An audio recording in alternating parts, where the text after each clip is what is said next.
What's up, Fortnite fans? In this video today, I'm going to be giving you guys some crucial tips to becoming an aggressive player.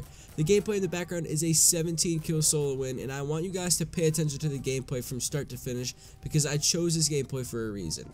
It shows an aggressive playstyle the whole entire game. So with that being said, let's get right into the video. So first things first, I want to talk about being fast, moving quick, and always applying pressure. Being aggressive means for your enemy that it will be much harder to kill you, and therefore you might have more success in winning games, getting high kill games, and overall just improving as a player.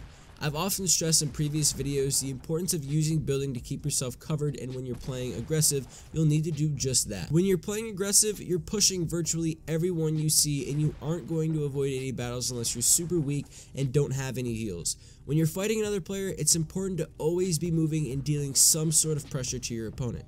If your opponent is below you, don't wait for them to make a move. Start shooting their builds, and when they eventually make a move, don't hesitate to keep the pressure on them and attempt to go for the kill.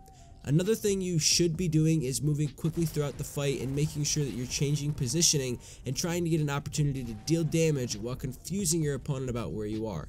I would say a good 80% of Fortnite players get a little bit nervous when they see another player building and moving fast, and for this reason it's important to do just that. So this next topic here is something that I actually have to work on myself. I watch a lot of my replays and I don't do enough of this, and that is while looking for a fight, farm materials. Now, of course, getting in any fight and being successful in Fortnite, you have to have materials.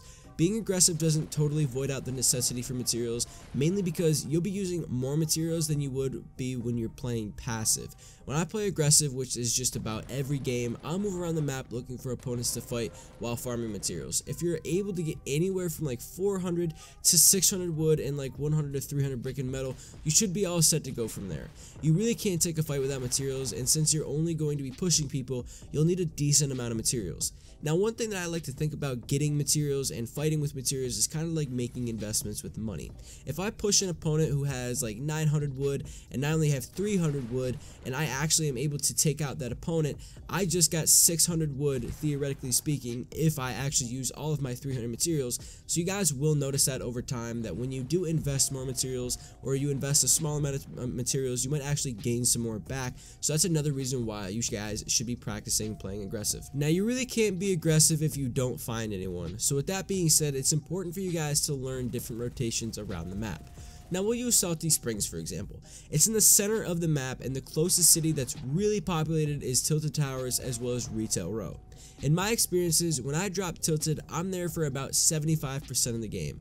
There's always action at Tilted, and there's a decent amount of chests that go unlooted. Once I eliminate everyone that I come across, what I'll do is I will go around and I will farm materials, and I'll also try and find some chests before I leave that area. And by the time I leave, there's about 20 or less players alive, and it's almost time for the final fight. With that being said, rotate to cities that you expect people to be at. For example, if the circle is just barely touching Salty Springs, there probably isn't anyone there. Pay attention to the zone and where it's moving, and you're bound to find players rotating.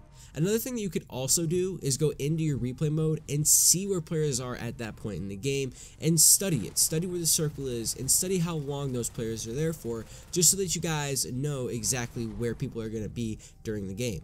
Now, the reason why I use Tilted Towers is because in replay mode, I studied it a lot and found out that there's probably about 1 to 2 players at Tilted Towers almost every single game for a very good majority of that match. Whether or not they know that they're there together or not, there's always about 1 to 2 people there, and the fights don't usually happen until someone from somewhere else comes in and starts fighting them. The last thing we're going to be talking about today, guys, is going to be dropping early.